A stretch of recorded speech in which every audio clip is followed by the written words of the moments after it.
What's up, guys? Chasing Lane. We're here with episode number 4 of our Swindon Town Director of Football rebuild. This will be the final episode, so we're going to go see what progress we've made. We are going into the 10th season of our rebuild, and things are looking up. And, we'll talk about that in just a second.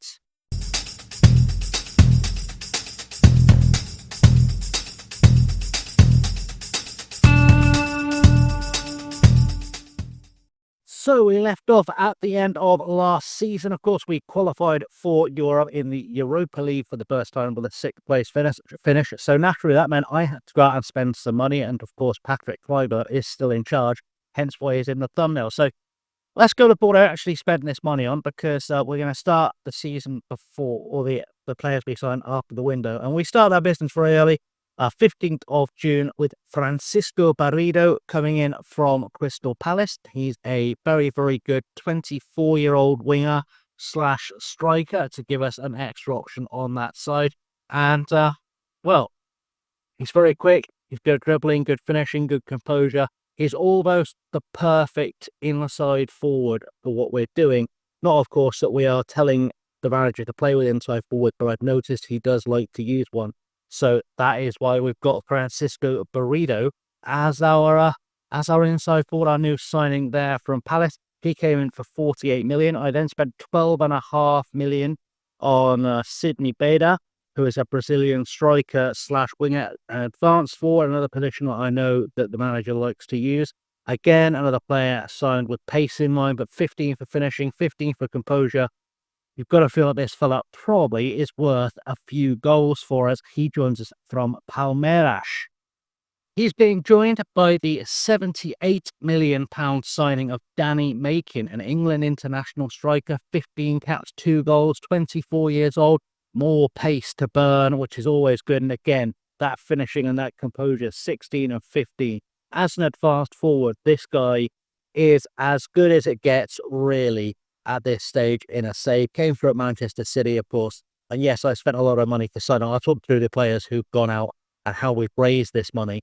But 78 million for a guy who's an England international that hadn't played for his own club for a couple of years is, I think, pretty good business for us. We then followed up by spending £89 million on Jordan Oishard, from AS Monaco. He's 20 years old, another striker. I spent a lot of money on strikers just to make sure. I felt like last season, the thing that stopped us finishing even higher was the fact that we weren't getting enough goals. So I've just looked to stack the attack. Has been essentially the plan. Another player who, not words because the ones we've seen before, but very, very good, only 20 with room to develop. So it seemed like a smart move to bring him in as well. And the business in didn't stop there either. We signed Claudio Salimi permanently for 58 million, who was, of course, with us last season as centre-half, German international, 11 caps, who is a pretty good centre-back just in any role you want to play in, really. He can do all those jobs, tick all of those boxes, and add some depth to what we already have at the back, which I really, really like for him as a player. I mean, he played a few games for us last season, a few appearances off the bench. There is room for this guy to grow, so that was why we invested more money into him. We signed Carlos Fernandez Martinez, which is a fantastically Spanish name, a central midfielder. He joined us from Real Madrid, 22.5 million, that we had on loan last year as well, who really is already at 25, very much the complete article. There's not a lot there you can ask him to improve, and really does improve us in the centre of the park. He's been joined by the free transfer of Arsene Sakarin on a free transfer from Real Sociedad, also Russian international with 7 caps, and always a fairly good signing in FM. He's 29 now in this universe, but very good, very versatile, a player that can play a lot of positions, a very good bench option, which is why I wanted to get him to the gap up for this year. I'll try to get through this as fast as I can, but I signed so many players. We picked up Erling Haaland on a free, because he was available on a free and wanted to come to us. For some reason, Manchester City let him go. I don't know if he couldn't agree a new contract. I don't have any idea what happened with Erling Haaland, but he was available. He wanted to come, and he's Erling Haaland. His record at City so far in this save is, as you would expect, a little bit ridiculous. He has been the top scorer in the Premier League more times than I dare. Can you see here? he got released on a free at the end of his contract, having won the Golden Shoe, having won the Champions League Golden Boot, the Premier League Golden Boot.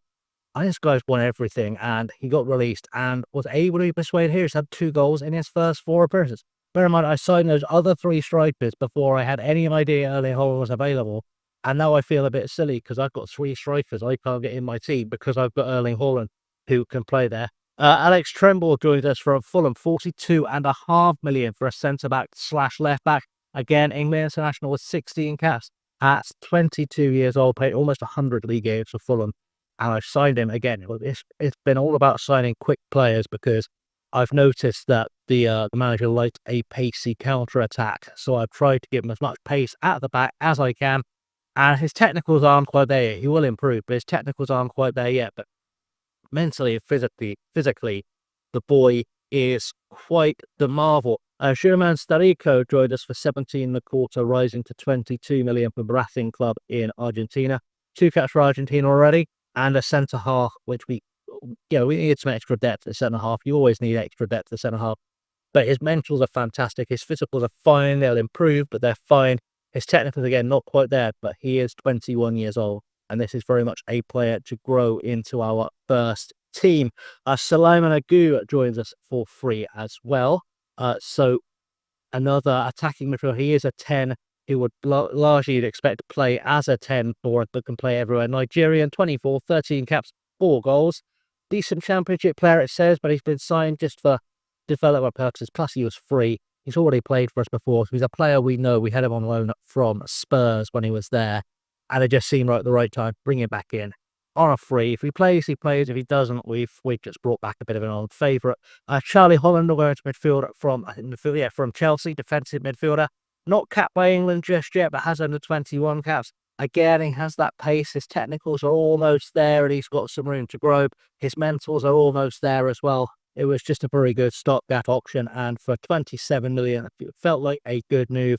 Hasn't played a lot for Chelsea, which I think is probably why he hasn't got an England cap yet. And I think he'll get one with us. But he spent the season at Burnley last year and played very well. So we can be quite pleased with Charlie Holland, I think, as a signing. Alfred Rosas joins us for a princely 2.9 million, 18 years old, Chilean striker. He's here for the future, but his mentals are already pretty good. And to be fair, his technicals are not the worst. He has in all the places he needs them for his main role as a trequartista. He is not going quite as good as an advanced forward, but still has all that room to grow, and is very much, as I said, a player for the future. We sent him back on loan for the University of Chile because he needed that extra time. Francisco Javier Cobo has joined us from Brea, who are a Spanish team. I think they're in the Catalan region. Left winger, 20 years old, just wanting to develop. He's already got the peso on. His technicals are okay for 20. His mentals are not there yet. But again, he's just one there to be there to add that depth to the squad. Josep Maria joins us from Celtic for 16.5 million. Another centre-half. We've got a really good defence right now. A 19-year-old under 21 international. Lots of potential. Wonder kid rated by the media.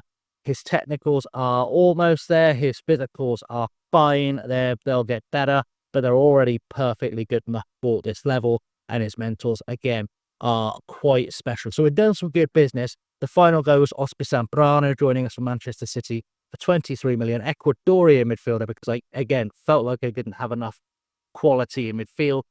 Great first touch, great passing, very good decision making, very good vision, and he has the pace, he has the stamina. He'll be a real force. 89 caps for Ecuador as well. So, probably wondering how I found the money to get these players in, and the answer is essentially I've been fire selling, or I've been selling anyone that was interested, that people were interested in. So, Ruslan Litvinov has gone to Leicester for 44.5 million. Ashley Phillips has joined Levante for 9.5. Toby Bell goes to Everton for 28 million. Matthias Cunha goes to Al Ittihad for 63 million. Shamar Simon to Norwich for 2.5. Juan John Guerrero to Atletico Bilbao for 7 million. Phil Hodgkinson joined St Pat in Ireland for 1.6, which is a massive fee for an Irish club.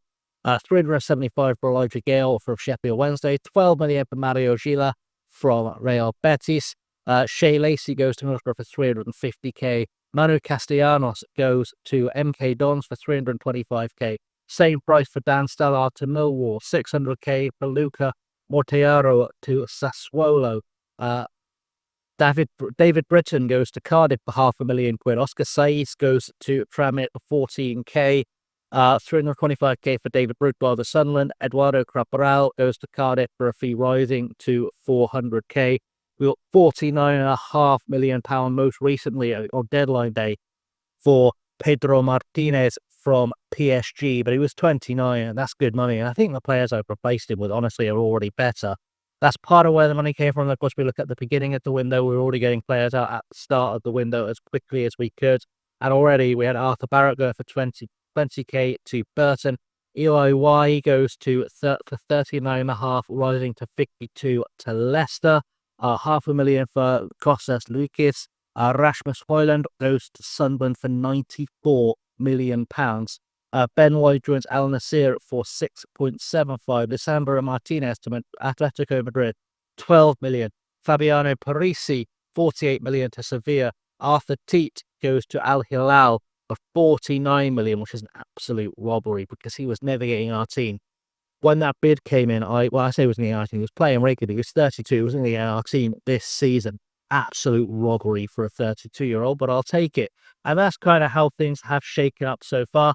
And as we get to the start of the season, we've already started off fairly well. We lost to Manchester City, but otherwise 3 wins and a loss in the Carabao Cup on pens. If we go to the tactics, we'll look at what our best team looks like for this season. You can kind of see how it's going to change. This is obviously the team we played in the last game before I hit save. Our best team, as things stand, looks like this. So we've got Tony in goal, Hector for a right back, Benley and Salimi are as the centre halves. Tremble starts at left back with Djordjevic and Fernandez Martinez in the centre of midfield. Bilic, Kafundi and Midwood are the attacking midfield behind Erling Haaland, as you would of course expect. He's currently injured though and out for up to 4 months, so room for one of those young strikers to come in and be a star for us. But yeah, as things stand, as I say, best 11, of course, I've picked a tactic that's closest to what the manager has been using.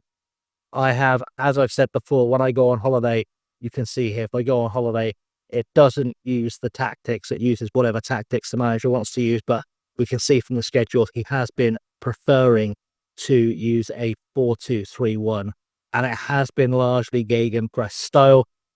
So that's what I'm using to show you the best 11, a very basic gegenpress. It's not obviously how don't take anything from this tactic, but this is the out-of-the-box 4-2-3-1 gegenpress.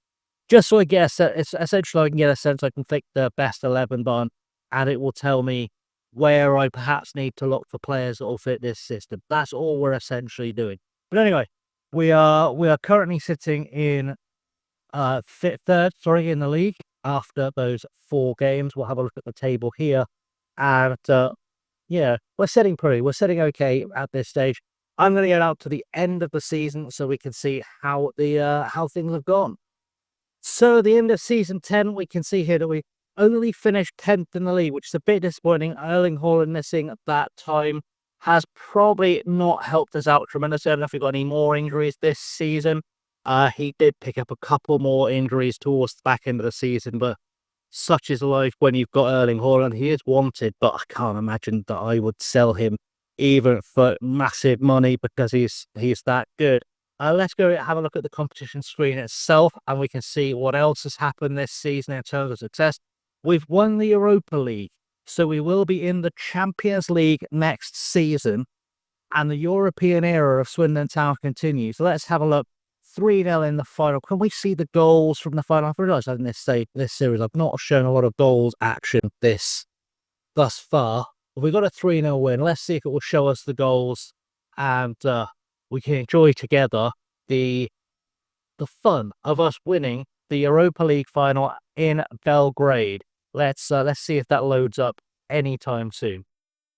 So we've got Burrito on the ball here, and I know this one ends in a Haaland goal. Great ball over the top as Erling Haaland gets it and just nods it past the goalkeeper. And obviously we know the VAR check didn't matter. Salimi here picks up the ball and goes forward for Burrito. Burrito looking for a turn, finds Pafundi in the box, and Pafundi flicks it past the goalkeeper at close range to make it 2 in the Europa League final. And this is our third goal coming up here. Bilic goes through to Hoyland. Hoyland is going to... Oh, sorry, Holland. It's not Hoyland. We sold Hoyland. Back to Djordjevic. Djordjevic puts it away past the Chelsea keeper to make it 3-0. And those are the goals that have won us the Europa League. So a pretty strong start so far. Let's see how things look stats-wise for us for the season. So in terms of average ratings, we can see that Holland has done a 7.28 average rating, 25 goals, 4 assists, followed by Simone Profundi with 15 goals, 13 assists, a 7.2. Charlie Holland played 51 games for us, got 10 goals, 9 assists, and a 7.07. 48 for Mustafa Benley, 3 goals and 4 assists, but he is a defender, 7.04 and a 7 rating for Jordan Guinchard, essentially being the guy filling in for Erling Haaland, 7 goals and an assist. We sort by goals. We consider it a fairly low-scoring season and possibly not enough creativity, though. Francisco Burrito only had 1 goal and still got 15 assists, fully justifying his signing. I don't think I brought anyone major in January, but I can't remember at all for the life of me. I recorded this. I played this through quite some time ago. We did have a couple of winter signings. We signed Paulo Ottavio from Corinthians at the end of his contract. 18 years old, centre-half, room to grow, looks like a pretty solid player there. We're trying to loan him out. And we signed Luis Segovia on a free at the end or the beginning of February. I guess it would have been deadline day. Another centre-half who's not got into the first team yet. He's 35. I remember this now. I signed him because one of the Ecuadorians I'd signed previously was getting homesick and wanted a countryman there, and he was the cheapest Ecuadorian I could find. So I brought him in just to be a backup, but nothing of massive consequence. In terms of outs, we have got a few more players going out. Mikel Garmendia went to PSG for 11.25 million. Adrian went to Cardiff for a fee rising to 9.25 million. Harry Howell joined Empoli, but just under, for 700k essentially. But nothing dramatic, nothing big happening transfer-wise. Just a few ins and a few outs. And yeah, now we go into the Champions League. So I guess we need to do a Champions League window. So another year and another window has come and gone. And well, this year was very much about cutting out the deadwood, the players who are never going to be part of a title winning side or don't really contribute or I'm getting massive offers for, and trying to replace them with that real quality to take us up to the next level, as well as building for the future. Because if we can spot and sign a wonder kid, and our squad was already pretty good, if we can spot and sign a wonder kid or improve the squad, that's what we're going to do. We start off with Milos Vidovic, who is an 18-year-old Serbian winger and striker who has been signed for his potential. I've paid a lot of money for him, to be honest, 4.9 million, loaned him back to Partizan Belgrade. But again, he's so quick. He's a good dribbler, which makes him ideal on the wings. He can finish already. Everything for an 18-year-old, this is a guy you look at and go, this is a potentially world-class player, especially with that perfectionist personality, which is why we've brought him in, just to be that extra depth in the squad, essentially. Kylian Bogaerts has joined us from PSV, a 22-year-old Dutchman with 34 over 21 caps for the Netherlands. Defender, central midfielder, and holding midfielder. Does it all again for potential. He's been signed primarily. But his physicals, his mentals, even his technical, realistically, I'd happily put him in the side right now. I wouldn't feel uncomfortable having him in there. 14.5 million, and again, loan back to PSV to continue his development, because he's been playing for PSV. So I say playing for PSV, maybe young PSV primarily, but he's been playing, and so we'll get him a chance to go out there and develop. Ramon joins from Botafogo for 17.5 million. 20 years old, 1 cap for Brazil. He's a central midfielder by trade and Masala, but can play on the left-hand side, can play up top, can play on the right wing as well. Kind of very versatile. As a player, he has played a couple of games at the end of the window for us off the bench, but he has 17.5 million for a guy who's definitely a star. He's already rated there as a wonder kid.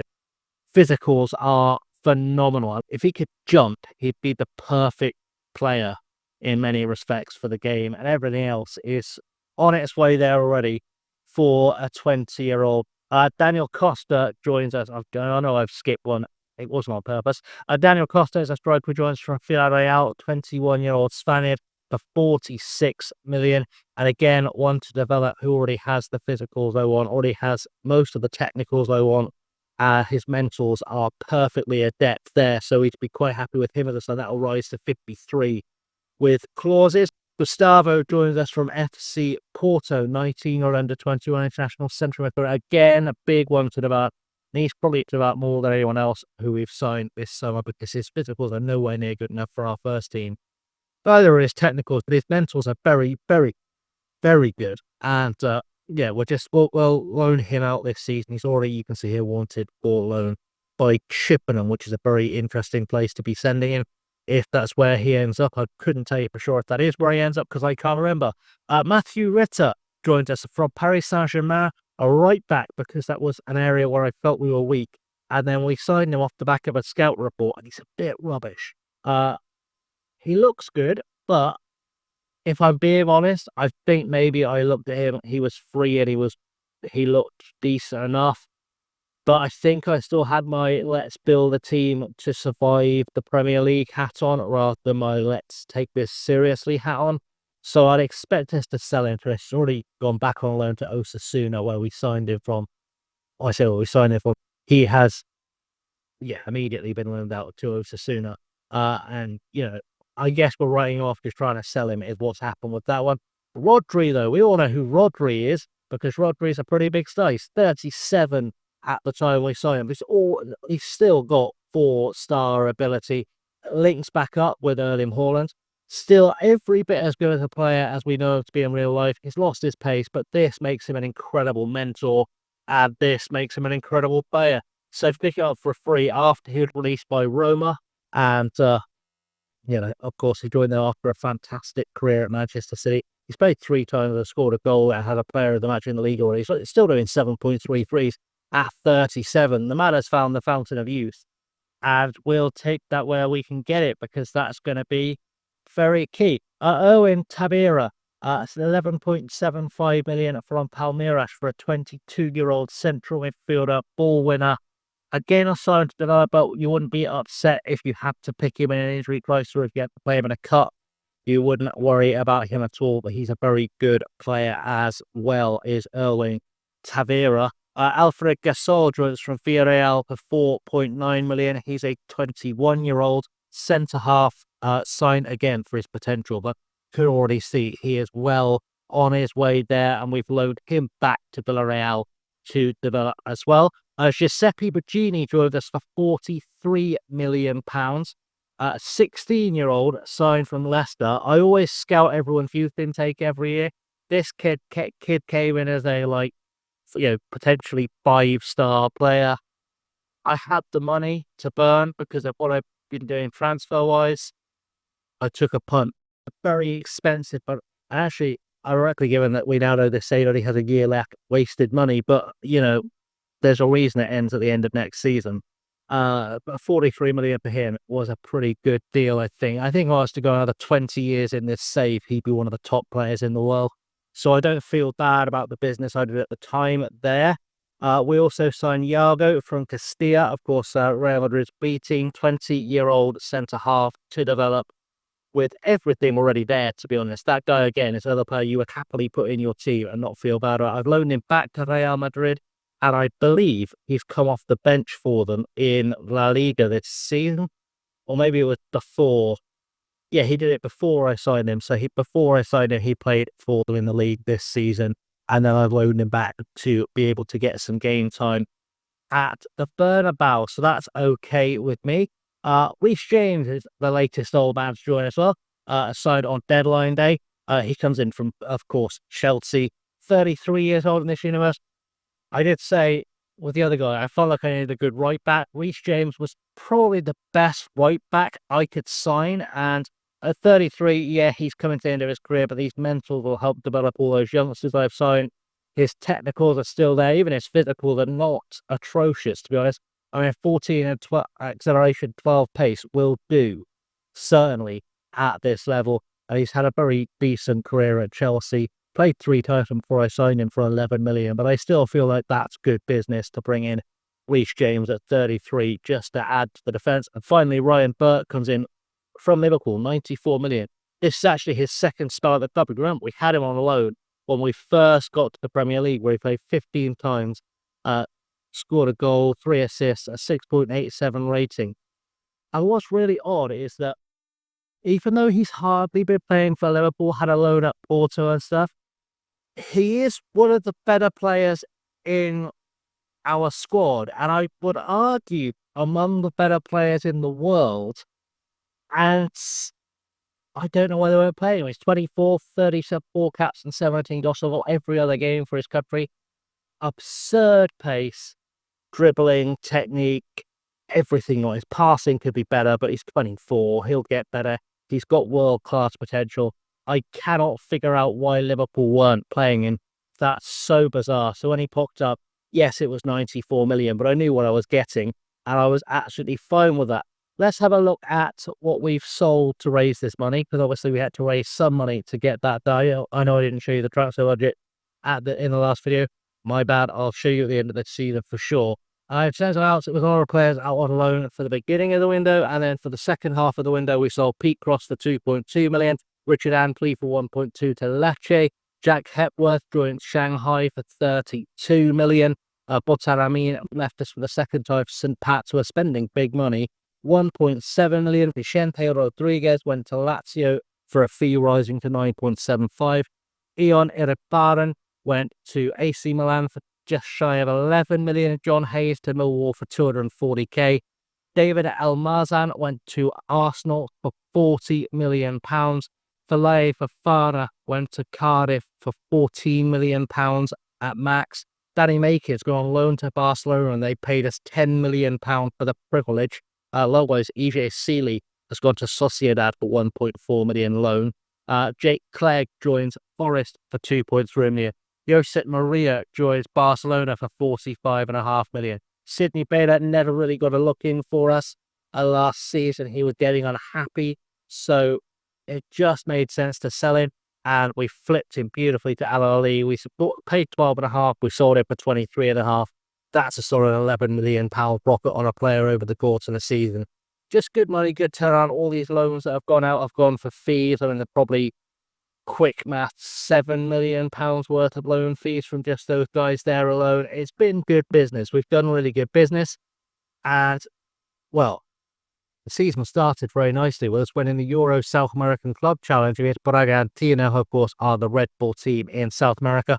We followed that up by beating Arsenal to win the UEFA Super Cup. So that's 3 continental trophies, one in the space of about 3 months. Beautiful stuff. Our season started okay, 2 wins and a loss, and we have got it again in the third round of the League Cup, but we're currently sitting 5th, so that's all gravy. Let's zoom to the end of the season then and see how this has all played itself out. So at the end of the season, you can see we're quite clearly improved that Erling Haaland's only got 19 goals this season, which tells me he must have had another injury-ravaged season. We'll have a look, but we discuss everything else. Let's just have a look how his injuries have gone. And it has been another season where he's had, 1, 2, 3, 4, 5 injuries. And spent 6 months of the season out. So I can't hold it against him that he's not scored more than 19 goals. But he still finished 69 points, just level with Spurs behind on goal difference. But let's have a look at the competition charges to see if anything else interesting has happened. She could have picked up a trophy somewhere. We've won the UEFA Super Cup. We already knew that. Knocked out in the round of 60 of the Champions League by PSG, which is not too shabby. 5th round of the FA Cup, 3rd round of the League Cup. But importantly, we've still qualified for the Europa League through the league. Let's have a look, see if any major transfer business was done in the January window, because I don't remember. We did do some business. So we signed Enrique Suarez from Andorra, 825k. He's a 20-year-old with 4 caps, but already big potential. Definitely something to build on there. We've signed Belisardo Cipolle from Sporting, where he's gone back on loan, 21 years old, 14 caps. Again, a prospect, but a prospect that you could put in our first team quite happily and you wouldn't feel too bad about it. Pablo Albizu joins us from Athletic Bilbao, or Bilbao Athletic, which I guess is their B team, for £50 million. Wasn't quite good enough to get straight to our first team. He's only a League One player with world-class potential, even at 22. But we've loaned him out for the season to Watford, or for the end of the season to Watford, where he has done fairly well in the Championship. So he could develop a country. You can always see he is improving for us. We've signed John Roeleveld from Feyenoord for £32 million. 4 counts for the Dutch national team already. Good enough to be in our team, and in fact has been playing in our first team, primarily in Europe, interestingly, but has been playing on our first team. He's very good in the air, which is nice for a centre-half. He's good at marking, good teamwork, good positioning. His physicals and mentals and everything else is already there to be good enough for the first team. Only played, as I said, once in the league for us, but that is a situation that can change quite rapidly. So let's not read too much into that. And another centre-half, Pep Ortiz, I think is the biggest signing we've made so far. £104 million from Juventus for a centre-half who... filth. Honestly, you look at that and you just go, filth. Mentally, filth. Physically, filth. Technically, not quite filth, but already rated as being world-class. Already 46 caps for Spain at the age of 26. Would have been, I think, part of Barcelona's original youth intake. Would have been their second youth intake. And yeah, he's had some time at Brentford already in the Premier League and did very well after leaving Barcelona the first time. Juventus paid 25 million for him. Great return on investment for them, and then we paid them 104 million. But I don't know, I think we've got a team that honestly is very hard to improve without spending stupid money as well. I've been focusing on signing a lot of youth players. Is because finding a player that's ready to go in our first team is expensive, and when you do, you spend money. You spend £104 million. In terms of anyone we sold in January, we'll have a lot of players, they went out here. Rafinha went to Liverpool for £45.5 million. Jack Jones to Las Palmas for £18 million. Oscar Zambrano to PSV for 35.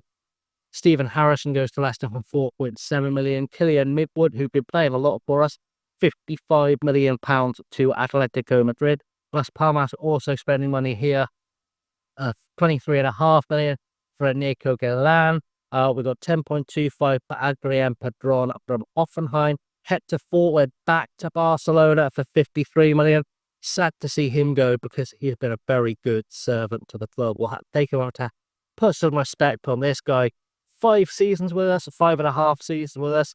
Bought for 4.4 million from Barcelona, sold back to them for 53 million. He'd fallen out of favour with us a little bit. He wasn't playing all the time, and we'd signed players who are better than him, but we can't complain about Hector Fort's service. We certainly can't complain about the money he's brought in. So, yeah, we thank him for his service, but he was at this point our 4th best right back.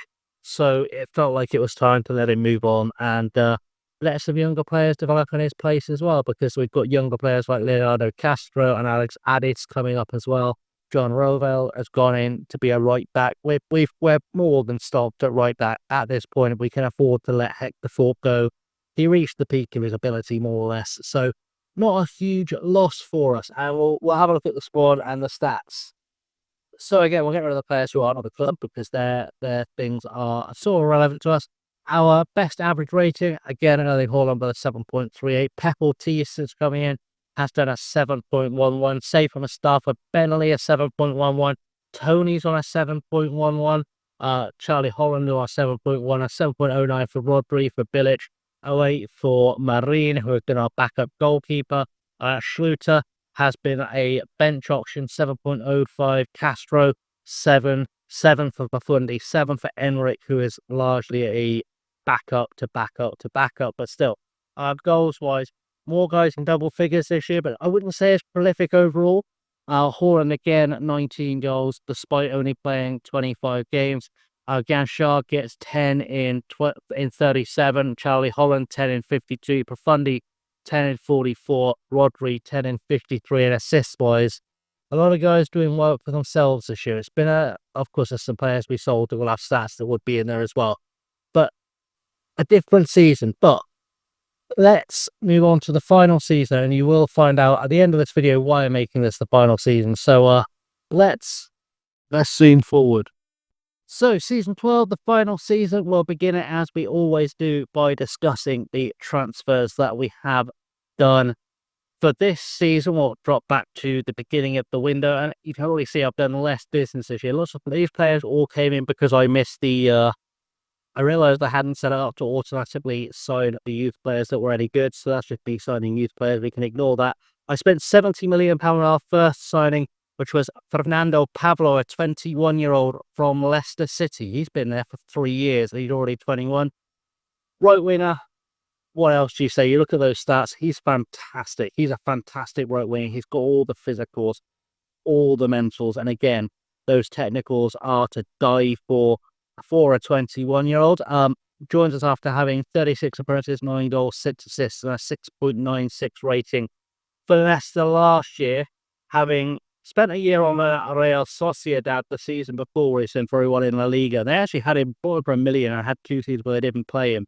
And it makes you wonder, how big was his development curve in this 2 seasons, or how good is Leicester's team that they can afford to keep this fella just hiding in the background? And yeah, he was previously with Hercules. So, a very good player who's had 1 good season at Leicester, really presumably kicked on his development in that season, and now looks like an absolute animal coming in for us for this one. He has been joined in our squad by Josip signing on a free from Aviles Stadium. Spent last season on loan at Sligo, which is very interesting. Oh, sorry, he's currently on loan at Sligo from us.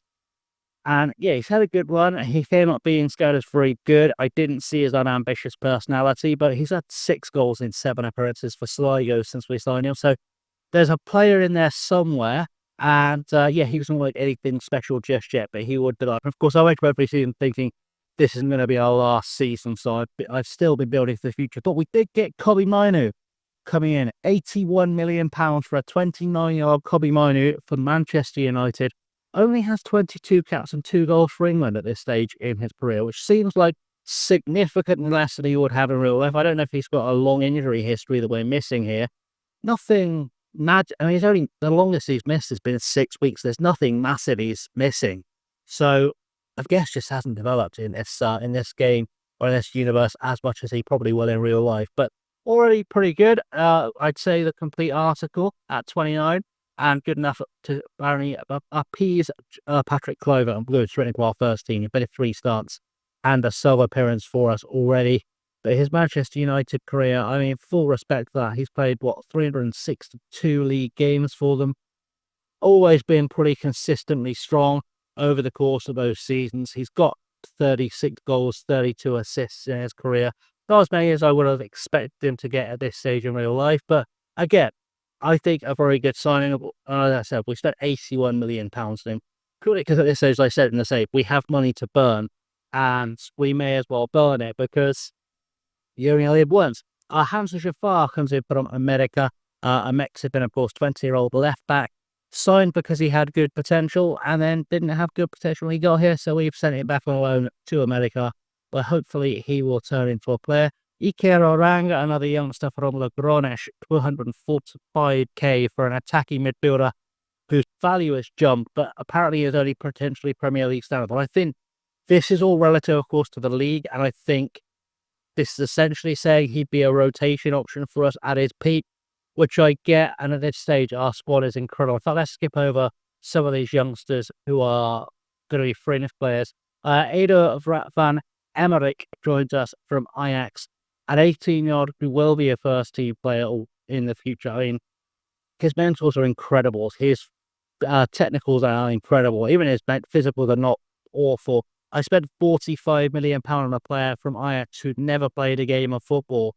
And I don't do that lightly unless I think this kid got something really, really special to offer us, possibly in the near future, is what's happened. I don't think Edison Guevara, because I can't remember what he came for, the 21-year-old Ecuadorian released by Algeciras at the end of last season, again signed for his potential, so we'll not read too much into him as a player. He'll have been signed as, let's just look at the players I know I've signed for the first 2.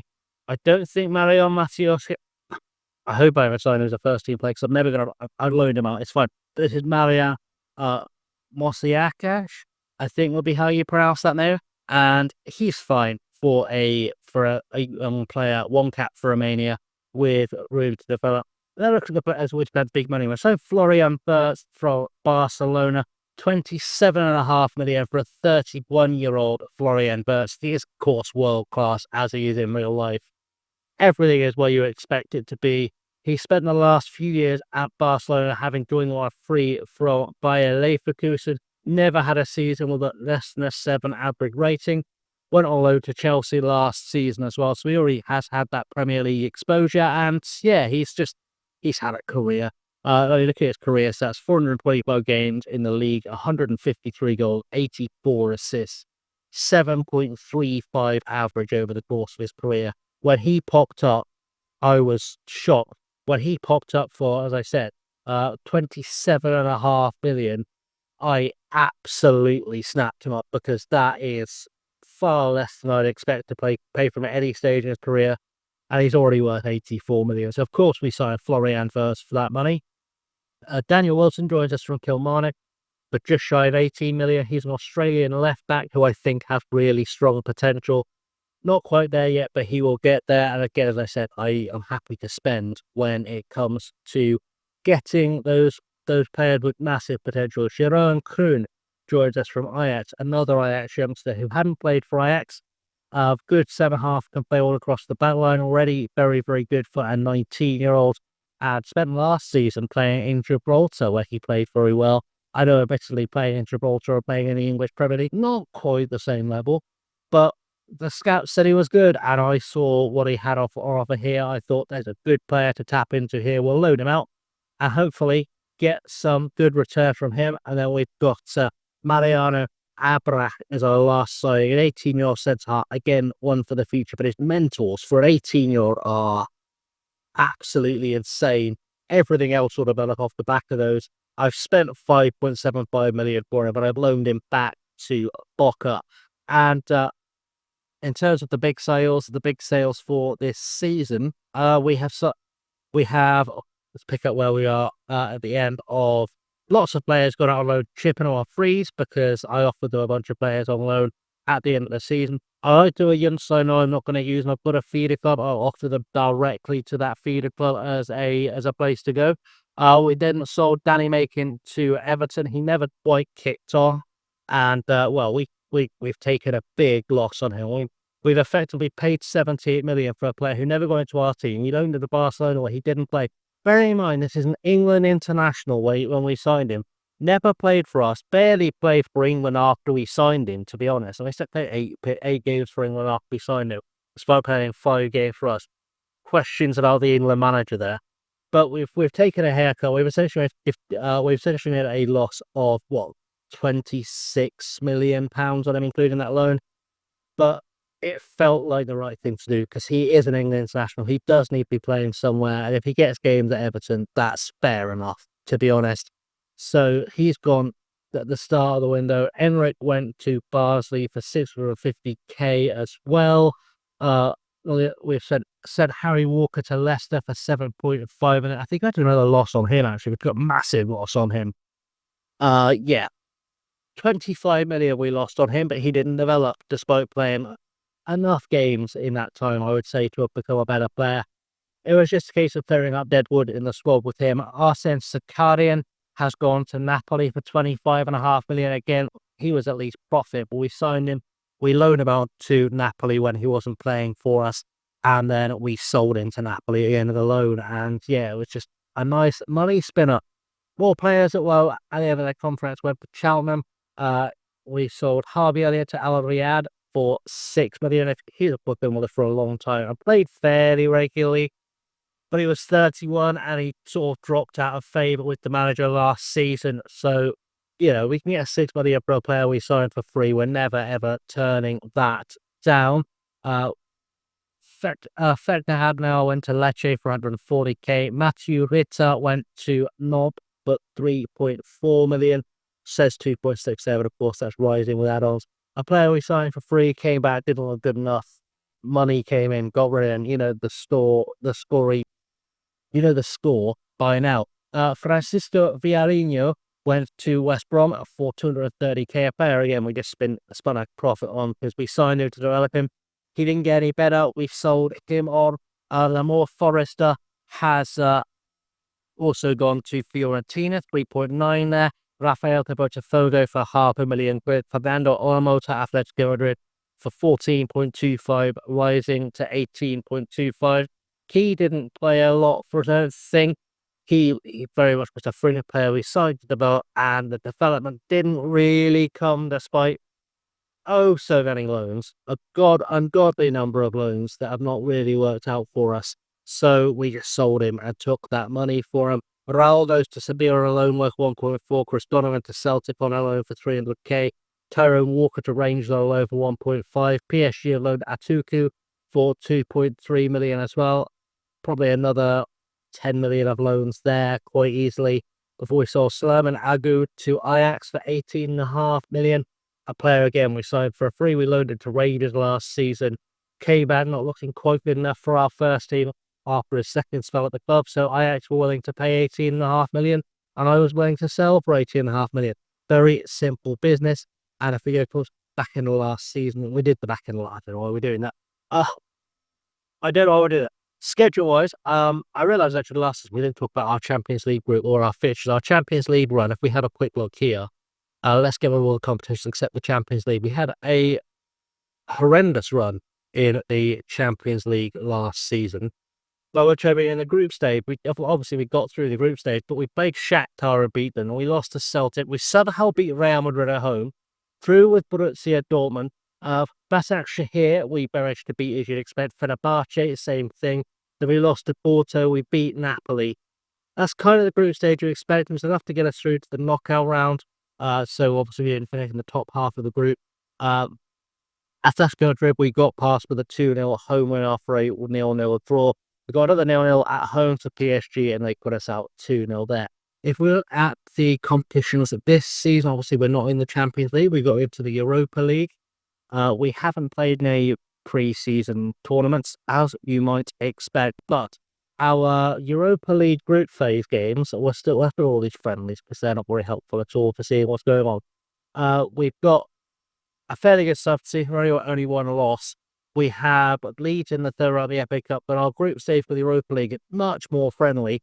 We've got Bayer Leverkusen, Olympiacos, we've got Slovan Bratislava, Lyon, FC Copenhagen, and then a big old gap until we play Rosenborg and Shakhtar there to round off the group. I feel pretty confident in our Europa League. We've already, of course, won it once, and I feel like we should be strong enough at this stage to do it again. So let's go to the end of the season and let's see how that is all shaken out. So I come back here on the transfer screen just to pick up the few signings we made in January. We're doing that for a reason. I want to keep the big reveal because this is the end of the rebuild to itself. We've got Daniel Paredes joining us from Atletico Madrid for 13.25 million. He's gone back out on loan because he wasn't as good as he looked when I scouted him. And we've got Xiao Victor, a youngster, I believe, joining us from Flamengo, £13 million. A left and right back with Cats, 23 years old, not as old as I thought he was, has played in the Premier League, coming to our squad, and looks like he's going to develop very, very rapidly given some game time. And then in terms of our sales, we have let Luke Yundo on free to Burton. John Rolvell joined Inter for 33.5, rising to 42, and we've loaned out a bunch of players to other clubs. But there's a reason this is going to be the end of the series, and it's in this little tab here because we started off trying to rebuild from a League 2 side that was no hoper to something special. We have won the Premier League, 87 points, 3 points from Newcastle United, champions of England, and the Europa League. Outstanding stuff for us for that. Real Betis in the final. Let's have a look at the goals, or the goal in the final, I should say, because why would we not want to look at that? So this is the goal, and Castro goes to Tremble, just out wide to Bert's, playing on the left wing, comes across his defender, straight across the keeper Jesus, puts it away, beautiful finish. Less than 10 minutes into the game, and that was enough to secure us our second Europa League of this rebuild. So it's been fairly good so far. We should look at the squad stats as well, just to see where we're at.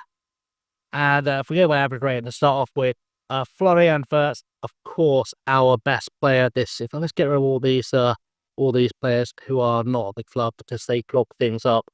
And yeah, Florian Wirtz, our best player, 7.45 average rating, 18 goals, 20 assists this season. Tony has had a 7.24 of 47 games. He's currently unhappy because he wants a new deal. That's never an issue, though. Erling Haaland finally played a full season for us, 43 games, 21 goals, 7.23. Charlie Holland, I'm assuming again wants a new deal, has played 53 games, 16 goals, 5 assists, 7.21. Ryan Burke, who I said, one of the best players in the world at this stage. You can see, if we click on him, he has developed. Come on, let's get that clicked on. He has developed a little bit here. He is now a world-class player officially. 50 caps and 30 goals for Northern. If you're Northern Irish right now, you're loving this at this stage in the world. 7.18 average rating, 13 goals, 12 assists. Simone Pafulli, 11 goals, 5 assists, 7.17. Francisco Barredo, he's never been a prolific goal scorer, but always gets those assists. 22 of them to be our top assister this season. In fact, if we go by goals, is there anyone in there we haven't mentioned so far? Jordan Guichard has scored 12 goals in 40, half of which have come off the bench. Not a bad return from him. And assists-wise, there's no one massively popping up there we haven't talked already. Kobe Mainoo's had a 7.01, though, off of 50 appearances, 5 goals as well. It's all worked out very, very well for us. And I guess we should look at our competition history, just in general. In fact, it's not even in that tab. My brain has fuzzed. Competition history, just so we can see what we've done while we've been here. We've won the Premier League this season, of course. It's taken us 12 seasons. We've won the Europa League twice. We've won the Super Cup, European Super Cup once. We've won the Carabao Cup once. We finished third in League One, of course. League Two, we got out that through the playoffs, of course. As we did with the Championship, we finished second at the Championship. I can't even remember. It's been so long, I can't even remember that Championship season. We did finish fifth and went out through the playoffs in the Championship. So our promotions have been primarily us getting very lucky in playoffs to get here. But you take it as you find it, really. We got the Premier League. We stayed in the Premier League with a good 12th in that first season. We've slowly built our way back up. And in, 6 seasons in the Premier League, we've got ourselves to a title, which has been quite a spectacular journey. There have been some heroes in there, of course, as we have gone. Now, I've decided to do a thing because it's the end of the series. If you want to take things over, you are more than welcome to do so. I will find a way to make it available for you to download. It might be on the Patreon if I can't do it through the if I can't find another place to share it that YouTube will let me link to. It'll be through the Patreon, but I'll make sure it's on like the lowest price tier, and you can pay, whatever it is, £1 and get it and cancel your sub if you want. For all it really matters, but I'll do my best to get it on a media file or somewhere else, because why the devil not? If you do decide you want to take this over and continue a rebuild, maybe win the trophies I couldn't. I haven't won an FA Cup, I haven't won a Champions League, and I've given you a team that honestly is spectacular.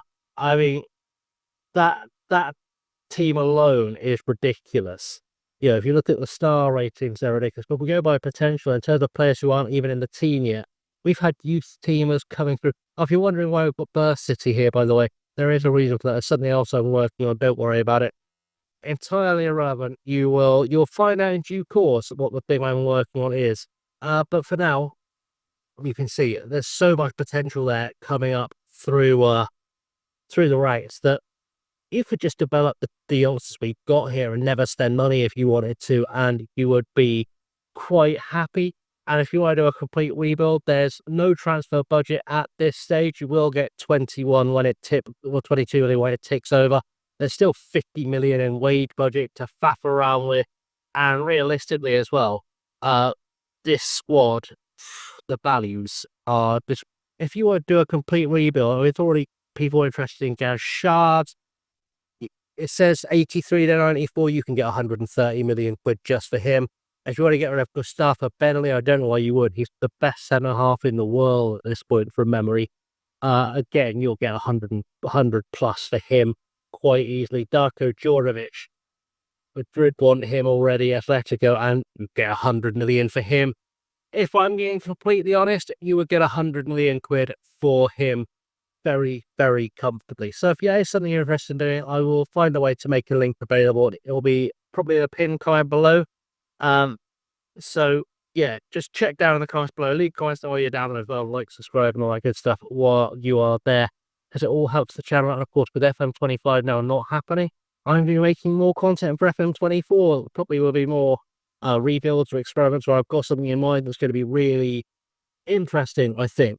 It'll be a one-shot video. I'm not going to stretch it out like I have with this one. It'll be a one-shot video, or if it ends up being a movie, as the kids call it, that's what we end up doing. But anyway, guys, I'm going to leave things there. Thank you for watching. I have, of course, been chasing lately. If you have enjoyed this rebuild, do as I said, leave a like down below, subscribe, leave comments, share with your friends, especially if you're watching this to the Swindon fans, where a few of you are there. Thank you for being here, because, you know, we've got to support each other a little bit. And, yeah, just thank you. Thank you very much for being here. I know it's been the longest series in the world. It's been, what, 4 hours or so of content just for this series alone. And it's 4 episodes. It's been a bit mad. But thank you for watching. And until next time, stay safe and have a good one.